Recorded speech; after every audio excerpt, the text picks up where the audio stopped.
So last night I wanted to try the Auto-Park Out feature. Now I'm sure we're all familiar that the XPENG G6 has an Auto-Park feature. It'll help you reverse park or even reverse parallel park. But did you know there's a feature to help get you out of that park? It's Auto-Park Out.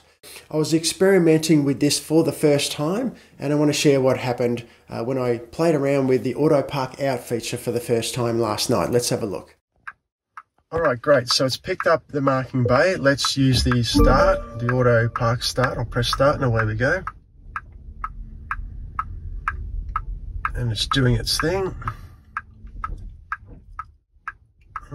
It's sort of stopped then. These are very, very long parking bays. And I think they're probably for, I mean, maybe not for buses, but this is where I am at the moment. There we go. Okay, we're done. So where I am at the moment is like an athletics track, and there's a netball court, and so this place often has buses coming in with loads of kids and whatever. So these parking bays are actually really long. You could easily fit 2 cars in each parking bay. But anyway, interestingly, it was able to pick that up, even though they're very odd size parking bays. And now I'm going to get out of here, and it asks me if I want help to get out of here. I'm going to put this into reverse, which is really counterintuitive, because if we look on the 3D camera, maybe we can't see that. I might have to use this version here. You can see over here, there's a big 4-wheel drive right behind me. If I spin that around, yes, can't quite see it, but it's just maybe just out of the shot. Yeah, there you go. So anyway, putting things into reverse is a little bit unsettling, but let's do that anyway. Obviously, I've got my foot on the brake, so I'm going to put the vehicle into reverse. And here we go. It's because I've parallel parked, it's now given me this click to start, help you pull out button. Earlier when I was parked just directly in reverse parking, there was a different option, did the same thing, but it was a very small text option. So let me press this and we'll see what happens. So release the brake. Okay, now I'm in reverse, so that makes me a little bit nervous.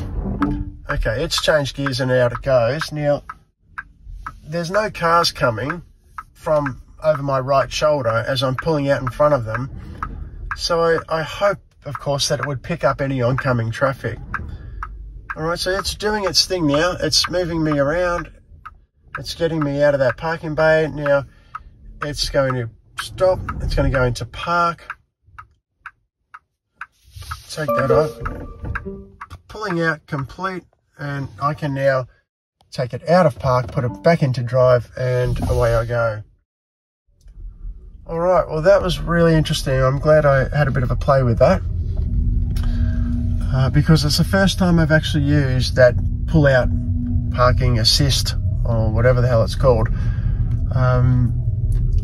Yeah, and again, like a lot of other things, like cruise control and lane centering control, which I think is really ideal for highways and freeways, and not really for much else, although I know some people use it and it works for them, but for me it's ideal for highways. This get me out of here parking mode is ideal, in my opinion, for when you're reverse parallel parked and now you need some help to get out of there. I don't know, maybe we're relying too much on the car to do things for us, but it's amazing how many people really struggle to do a reverse parallel park. And so I guess if you really are struggling with it, then it's a fantastic feature. I know my mum, who's in her 80s, thinks it's fantastic and she would love to have that in her car. But anyway, hey, it's technology and doesn't mean you have to use it. But if it rings your bell, it's a great feature. Alright guys, well there's another feature of the XPENG G6. I hope that was helpful, and I'll see you in the next video.